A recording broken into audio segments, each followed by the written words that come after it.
Hi there. So, what is your superpower? Don't tell me you don't have any. You do. Is it kindness? Is it compassion? Is it being harmonious, even if it's a very challenging situation? Two friends having a discord and you are invited to help settle things down.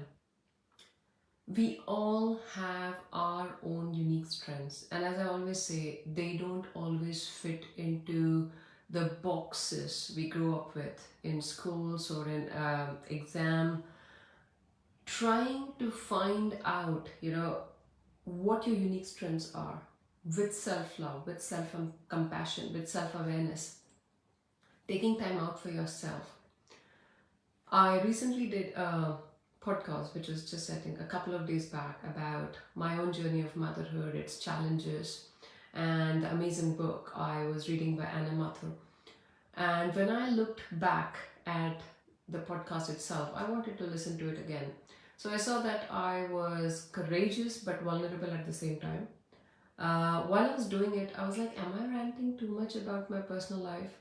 But I wanted to show it how it was. Because no, it's not perfect. Yes, I make mistakes, and it's fine. Mistakes are not the end of things. We are here to learn and grow, to progress. That means we need to give ourselves the permission to make a mistake, be it be a relationship, or as a mother, or whatever you do.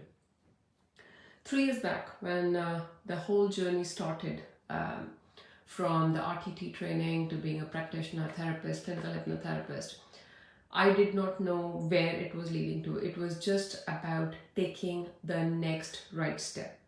And what is the next right step? The next right step comes from within you. It does not come from a strategy session. Yes, my coach was very helpful. My going on my own healing journey was very helpful. I totally agree. But the next right step comes from the intuitive guidance rather than only some strategy planning that you're on. Keep aligning with yourself, keep listening to your intuitive guidance, and for you to be able to listen to that intuitive guidance, self awareness is extremely important. It's like your dreams, your intuitive guidance is constantly knocking. But if you're so consumed with everything outside, you do not have the space to listen to it. Make space for that.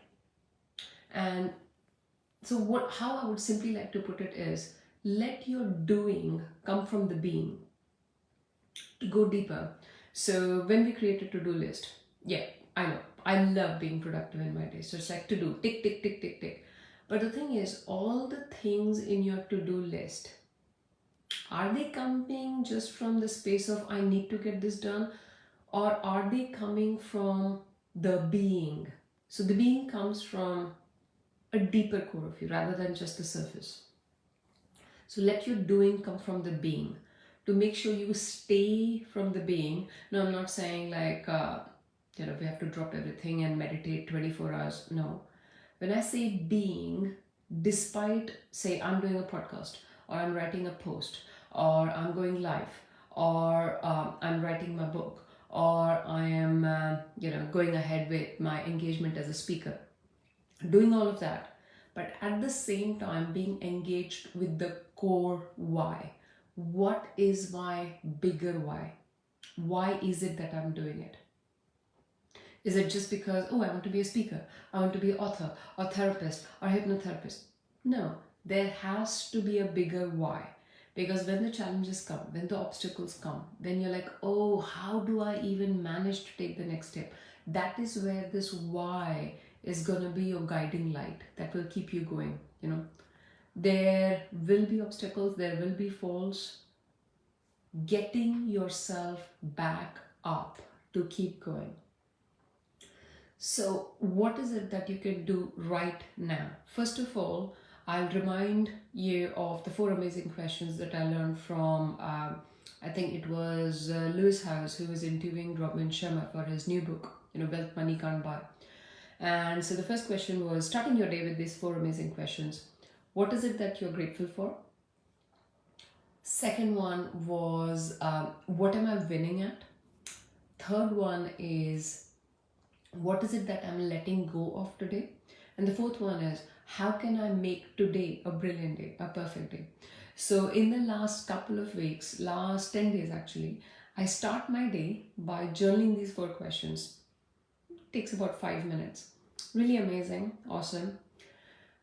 Be kind to yourself, when the day doesn't go your way, when you start feeling like the challenge is too big for me to match up to it.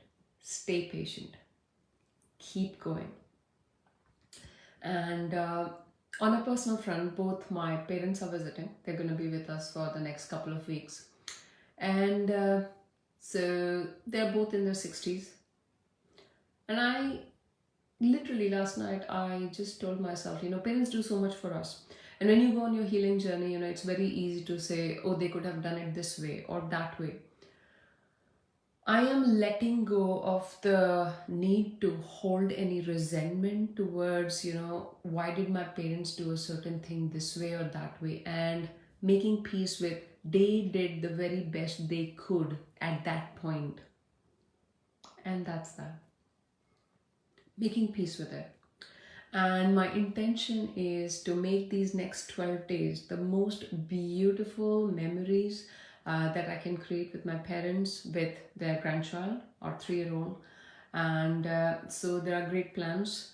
But rather than just doing things, again, being there, being there.